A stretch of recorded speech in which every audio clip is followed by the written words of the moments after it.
오늘은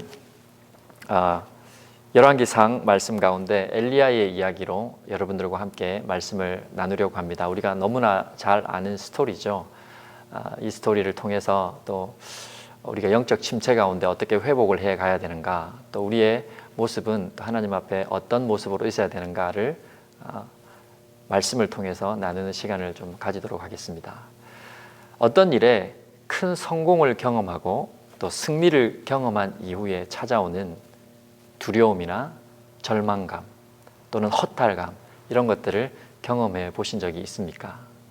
어렵고 힘들 때는 잘 극복했는데 승리가 바로 눈앞에 보여지고 결과들이 성공적으로 일어날 때 찾아오는 두려움이나 어떤 사건들, 그게 크든 작든 그 일을 통해서 우리가 낙심하게 되어지고 그것을 포기하고 싶게끔 만드는 요소들이 우리에게 찾아올 때 우리는 그것을 쉽게 극복하기가 어렵습니다. 그래서 영적으로는 그걸 영적 침체, 영적으로는 침체가 되는 것이고 심리적으로는 굉장히 우울하고 불안감을 가지게 되는 그런 시기이죠.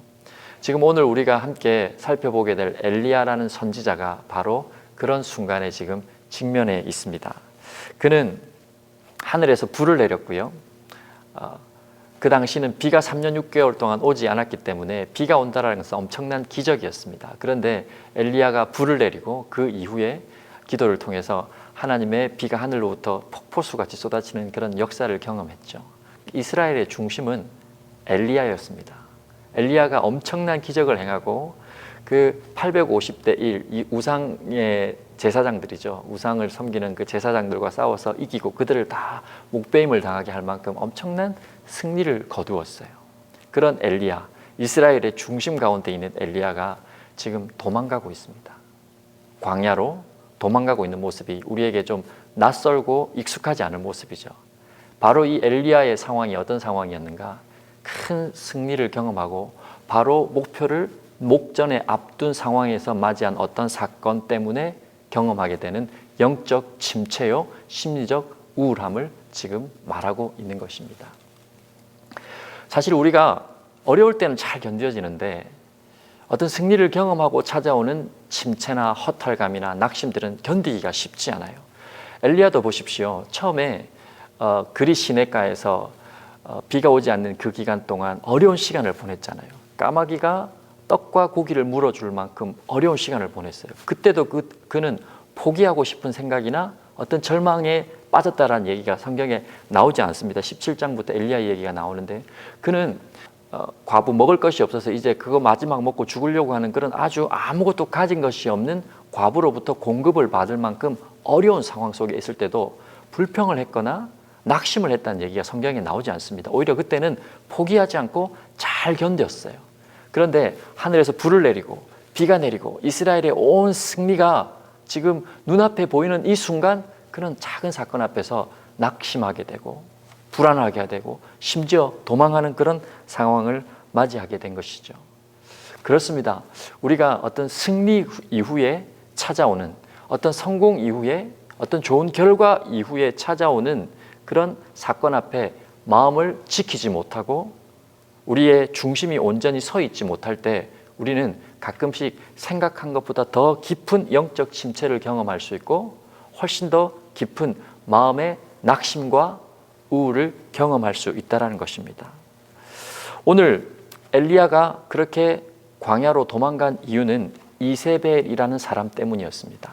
이 이세벨은 그 당시 가장 힘이 있었던 아합 왕이라고 성경에서 열왕 중에 가장 악한 왕으로 여겨지는 그런 왕인데요. 그 아합 왕의 아내였습니다. 사실은 그 북이스라엘 왕국의 실세였죠. 그 이세벨이 엘리야에게 사신을 보내서 내가 너를 죽이겠다라고 얘기한 거죠. 사실 이 이세벨의 죽이겠다고 하고 사신을 보낸 이 내용은 실제 이세벨이 죽이겠다라는 의도를 가졌는지는 좀 의심이 들어요. 왜냐하면 엘리야는 그 시대의 대세였거든요. 모든 백성들이 지금 엘리야가 어떤 일을 행했는지 다 알 수 있었고 엘리야가 이스라엘의 중심 가운데 있었기 때문에 함부로 이세벨이 그럴 수 없었어요. 죽이려면 사신을 보내는 것이 아니라 자객을 보내야 되는 거죠. 그래서 죽이면 되는 거예요. 그런데 사신을 보냈다는 것은 엘리야에게 어떤 것을 떠보겠다는 거예요. 지금 엘리야의 심정을. 어쨌든 그런 이세벨의 의도가 사신을 통해서 전달되어집니다. 그리고 아주 위협을 하게 되는 것이죠.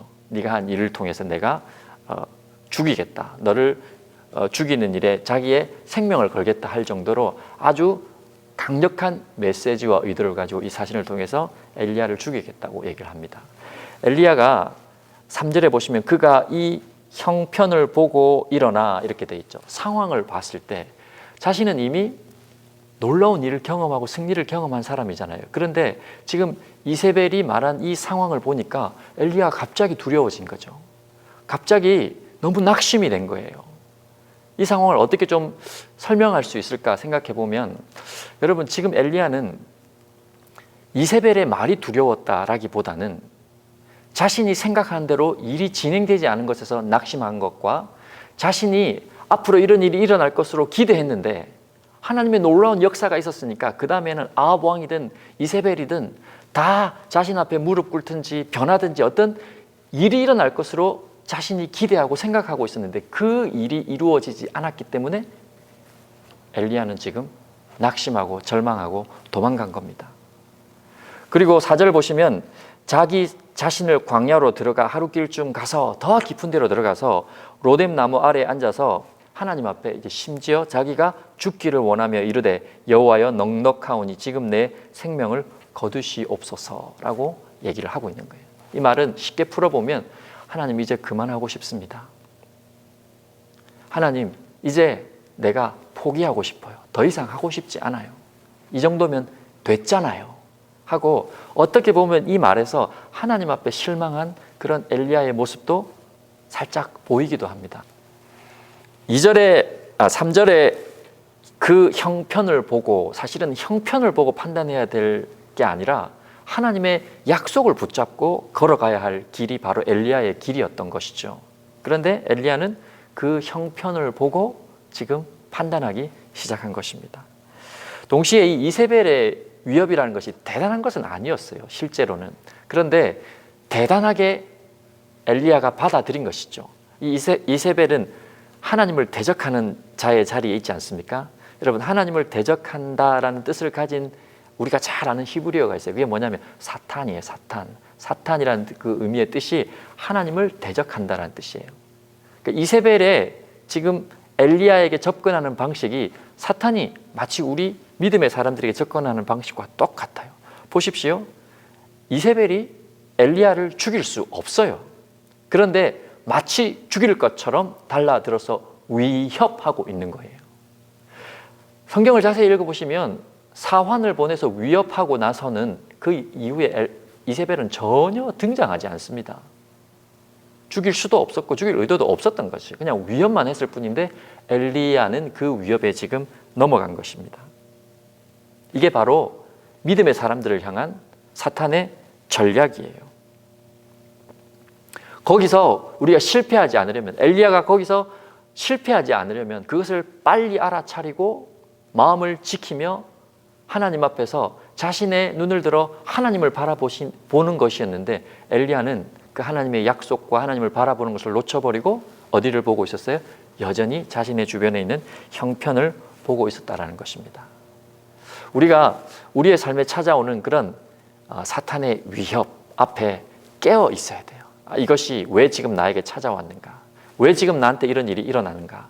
그런 것들을 우리가 자세히 들여다보고 기도하면서 그 일을 묵상해 가 볼 때에 그 일의 원인을 발견할 수 있는 겁니다. 그리고 깨닫는 것이죠. 이것은 내가 형편을 보고 상황을 보고 해야 될 일이 아니라 하나님의 약속을 붙잡고 믿음으로 지금 결단하고 나가야 될 순간이구나 하고 느끼게 되는 것이죠. 엘리야는 그것 때문에 지금 낙심하고 절망하고 도망하고 있는 것입니다. 그런데 이 엘리야를 하나님이 내버려 두시지 않고 찾아오십니다. 엘리야가 어떻게 회복되었는가, 우리가 그 부분을 한번 볼 텐데, 결국 하나님께서 천사를 보내시잖아요. 로뎀 나무 그늘 아래에서 죽여달라고 그렇게 시리에 빠져서, 낙심에 빠져서, 좌절에 빠져서 아주 마치 우울증 걸린 사람처럼 나 이제 아무것도 못해요, 더 이상 하지 맙시다, 끝냅시다 라고 하는 그 감정을 가지고 좌절해 있는 엘리야에게 하나님은 천사를 보내세요. 자, 보세요. 이세벨은 누구를 보냈습니까? 사신을 보냈죠. 이 사신이란 말이 히브리어로 말라크예요. 메신저란 뜻이거든요. 이 이세벨은 사신을 보내서 엘리야를 위협하고 있어요. 그리고 엘리야를 영적 침체에 빠뜨리고 있습니다. 엘리야를 절망하게 하고 두렵게 만들고 자신의 사명의 자리에서 도망치게 만듭니다. 이게 사탄의 전략이에요. 사신을 보내서 위협함으로. 그런데 우리 하나님은 그걸 그대로 버려두시지 않고 뭘 보내세요? 천사를 보내세요. 여기서 천사도 히브리어로 읽어보면 말라크라고 똑같은 단어를 쓰고 있어요. 이 열왕기상의 기자가 정확하게 얘기를 하고 싶었던 것이죠. 사탄은, 하나님을 대적하는 자들은 사신을 보내서 어떤 메시지를 보내서 우리로 하여금 자꾸 하나님에게서 멀어지게 만들고 두렵게 만들고 상황 앞에서 절망하고 좌절하게 만들지만, 하나님께서는 동일한 사신, 천사, 메신저 말라크를 보내셔서 우리를 격려하시고 일으키시며 회복하게 하시는 분이 우리 주님이시라는 것입니다.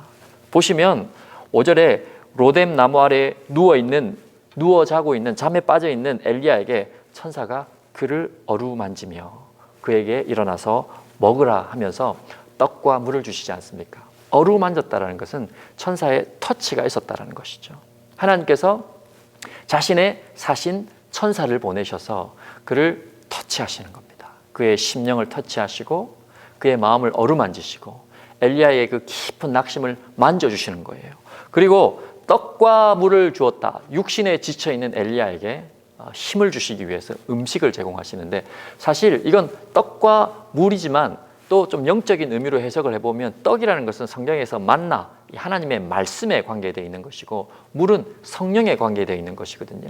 그러니까 말씀과 성령으로 하나님이 그 영혼을 만지시면서 어루만지시면서 자신의 천사를 통하여 회복시켜가는 과정을 우리는 로뎀 나무 아래 누워있는 엘리야를 통해서 보게 됩니다.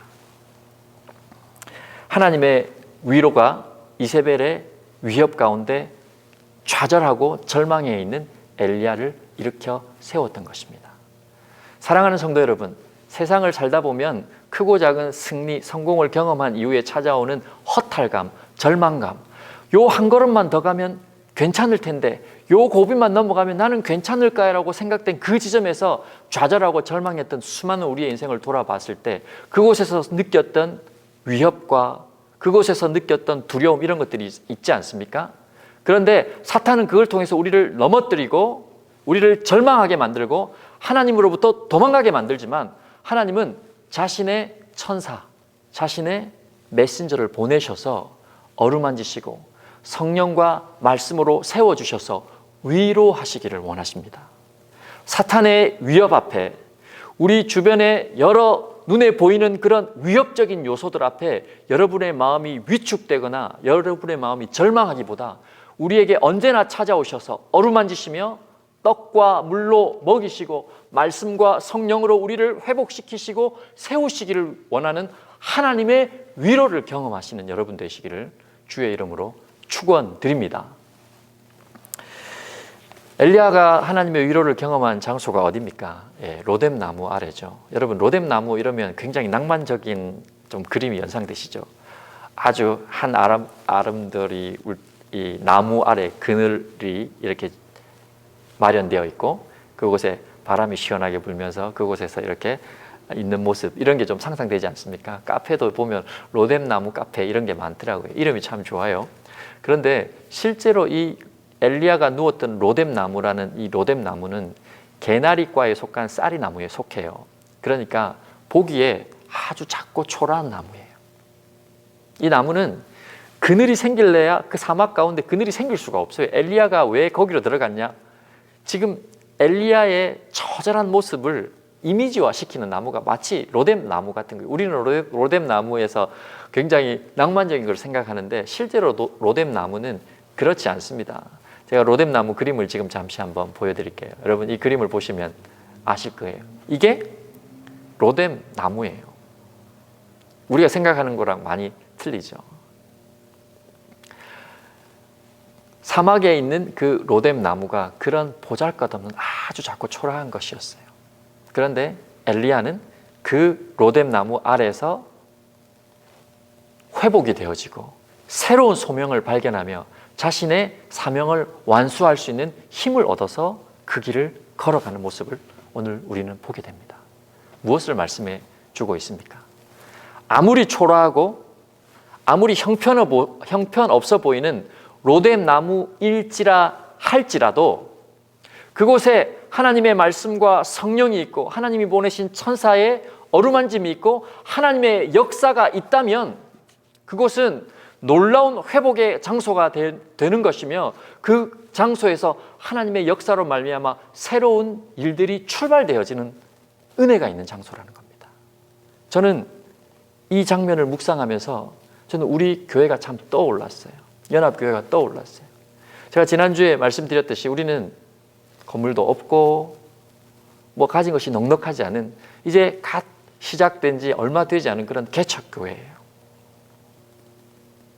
마치 로뎀 나무 같은 그런 누군가에게 그늘을 제공해 주기도 힘들 만큼 건물도 가지지 못하고 이제 갓 시작되어서 힘겨운 팬데믹을 지나가는 그런 초라한 교회예요.